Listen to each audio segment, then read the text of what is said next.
Assalamualaikum warahmatullahi wabarakatuh. Perkenalkan, nama saya Wajaya Haji dengan NIM 2019 51016 dari kelas A. Di sini saya mau menjelaskan tentang teknik informatika terlebih dahulu.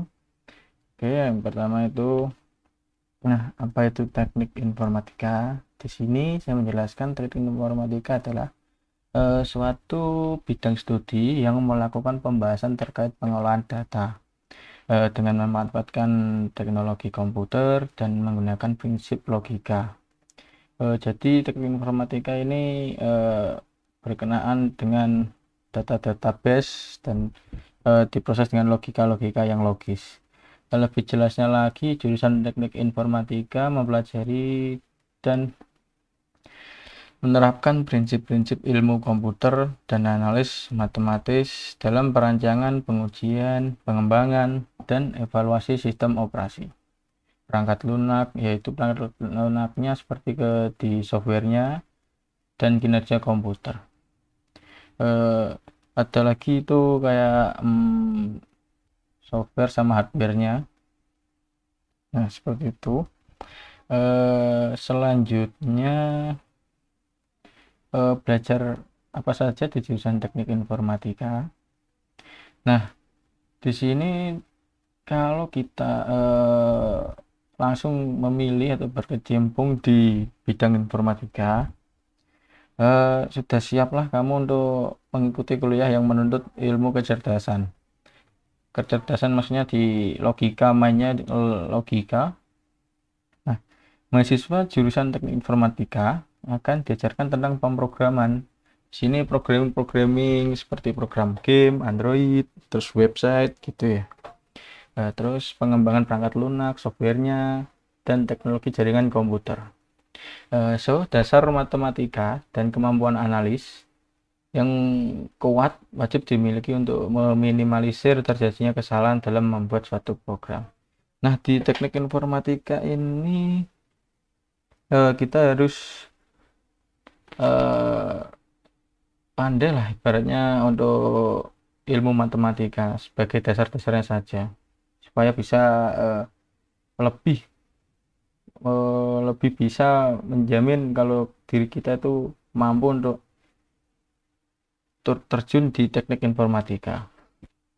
Selanjutnya, mata kuliah yang diajarkan di jurusan teknik informatika ini bisa dibilang cukup menantang karena tadi ya ada matematikanya.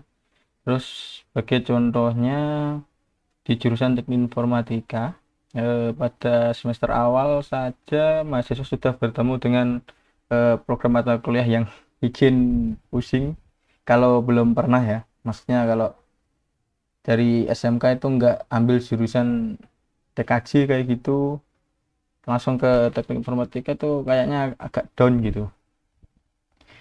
Contohnya itu mata kuliahnya seperti teknik komputer dan informatika, terus algoritma pemrograman, sistem database, dan analisis algoritma, seperti itulah.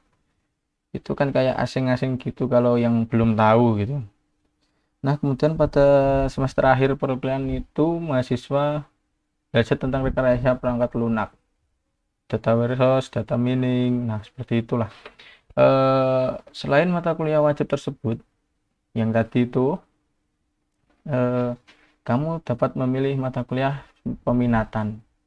Mata kuliah seperti kayak pemrograman game, terus Android, animasi, terus web service, web lah, tentang web itulah.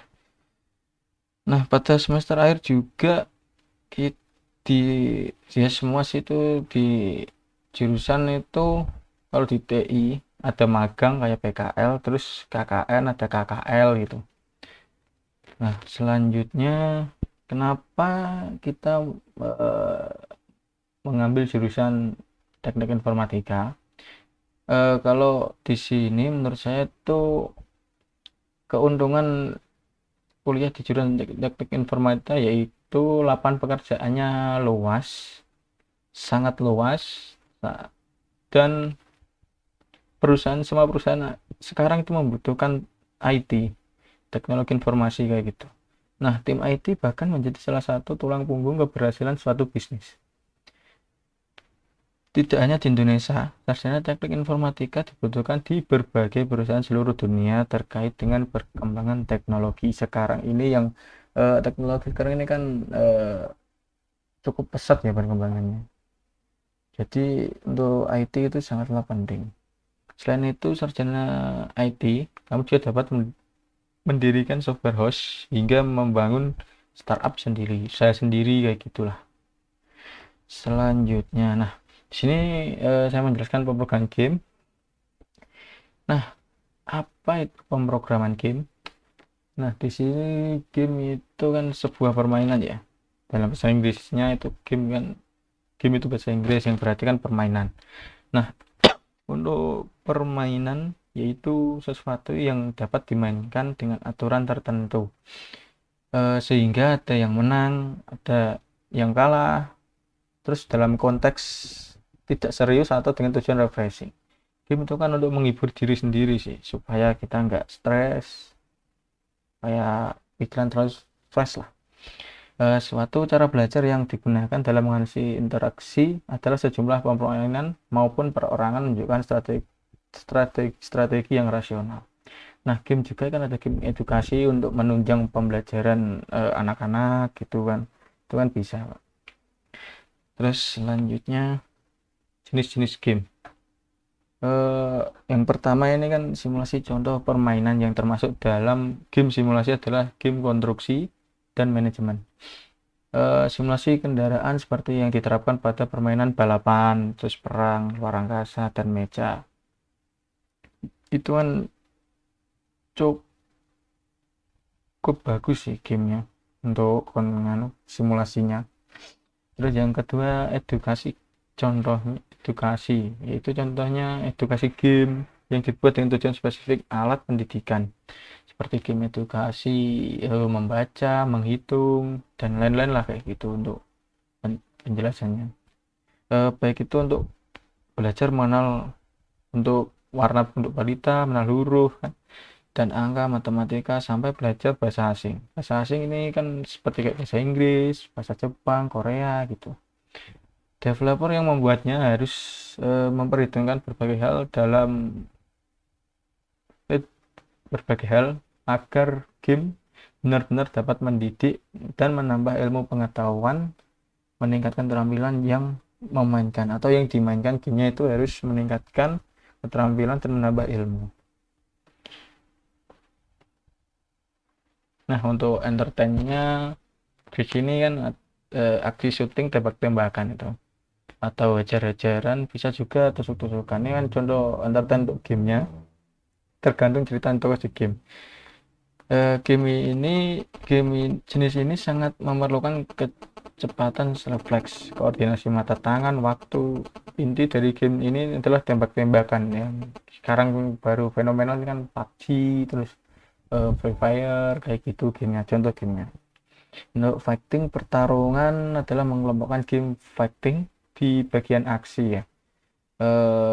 Namun penulis berpendapat beda. Jenis ini memang memerlukan refleks dan koordinasi mata tangan. Tapi inti dari game ini adalah penguasaan jurus, hafal cara dan mengajarkan dan lancar mengeksekusinya. Karena karakter dan waktu sangatlah penting. Oh, di sini kan kayak contohnya game-game yang sekarang ini kan banyak gitu. Itu kan harus fighting yang tipe fighting bertarung kan berarti yang kayak Mobile Legend, AoV gitu. Untuk yang petualangan, game murni petualangan lebih menekankan pada jalan cerita dan kemampuan berpikir pemain dalam menganalisa tempat secara visual, memecahkan teka-teki maupun menyimpulkan rangkaian pariwisata dan percakapan karakter hingga penggunaan benda-benda tepat pada yang tepat. Ini kayak game petualangan gitu ya, untuk teka-teki, terus ya seperti itulah, teka-teki silang kayak gitu. Role playing di sini, game jenis ini ya, sesuai dengan terjemahannya, bermain peran, memiliki penekanan pada tokoh atau perwakilan, permainan lah yang biasanya adalah tokoh utamanya, di mana sering kita memainkan karakter tersebut dapat berubah dan berkembang ke arah yang diinginkan pemain. Sini kayak menurut saya sih kayak Mobile Legends gitu ya, kayaknya ya ini. Soalnya yang saya tangkap itu karakter berubah dan berkembang ke arah yang pemainnya. Kayaknya seperti itu. Oke, kita lanjut. Casual game. Ya, sesuai dengan namanya. Game casual itu tidak kompleks. Mainnya rileks dan sangat mudah untuk dipelajari. Jenis ini biasanya memerlukan spesifikasi komputer yang standar pada zamannya. Ya enggak, maksudnya enggak terlalu besar lah. Gamenya itu game enteng-enteng kayak versi demonya, enggak yang real gitu. Ini yang sekarang-sekarang ini kan besar-besar sih game-game. Itu yang biasa-biasa gitu. Terus casual online, maksudnya enggak multiplayer online. Game yang dimainkan secara bersamaan oleh lebih dari 2 orang bahkan menjadi puluhan ribu dalam satu waktu, membuat pemain dapat bermain bersama-sama di dunia virtual. Seperti game-game sekarang ini kan bagus-bagus, terus dimainkan banyak orang ya juga bisa. Lanjut, unsur-unsur dalam game. Unsur game terdiri dari berbagai unsur dasar yang dipadukan sehingga menciptakan suatu pengalaman yang menarik. Komponen-komponen antara lainnya yaitu fitur. Fitur merupakan suatu hal yang menggambarkan game dalam bentuk-bentuk yang dapat dilihat maupun dirasakan. Nah, di sini dalam membuat game itu intinya fiturnya harus bagus lah supaya laku di pasar, maksudnya di market game itu laku dan bagus untuk dimainkan. Untuk selanjutnya yang kedua, gameplay merupakan cara kerja suatu game di mana fitur-fitur yang ada akan membentuk suatu game player gitu. Yang ketiga, interface merupakan semua bentuk tampilan yang ada pada sebuah game. Interface yang baik akan membuat pemainnya betah dan tidak bosan dalam memainkan game. Interface itu yang agak bagus lah gitu supaya pemainnya itu enggak bosen untuk main game ini, mainnya kok gini-gini terus gitu. Kalau bisa yang bagus gitu. Terus aturan, rules merupakan sekumpulan aturan yang ada dalam memainkan game. Nah, rule ini kan aturan supaya batasan-batasan untuk memainkan game itu sih, intinya seperti itu. Terus desain level merupakan tingkat kesulitan menggambarkan jalan cerita pada sebuah game. Nah, di sini yang saya tangkap itu level, maksudnya kayak di Mobile Legends kan ada level bronze, silver, grandmaster. Nah, seperti itu supaya kita tuh tertantang untuk main lagi lah. Barunya nggak stuck di seumpama di silver, nggak di situ terus, kita main terus ya terus supaya bisa mencapai yang paling atas, seperti itu unsurnya. Selanjutnya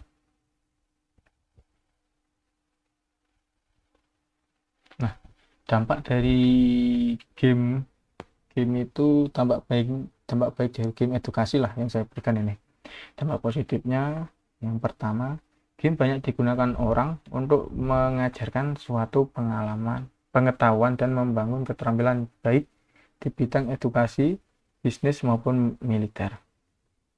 Di sini untuk yang pertama, game harus sesuai dengan pengetahuan-pengetahuan yang diinginkan oleh pemain gitulah intinya.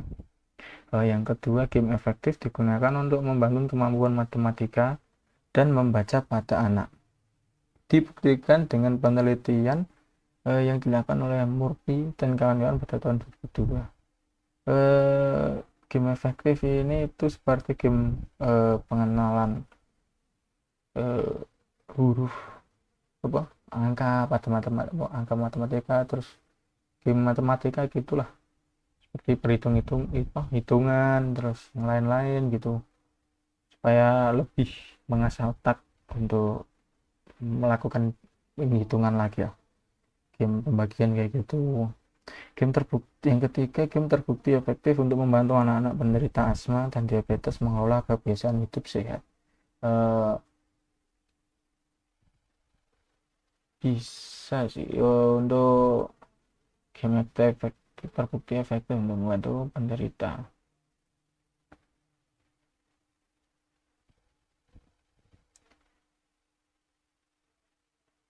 Oke, kalau gitu sekian dari saya. Bila ada salah-salah kata, saya mohon maaf.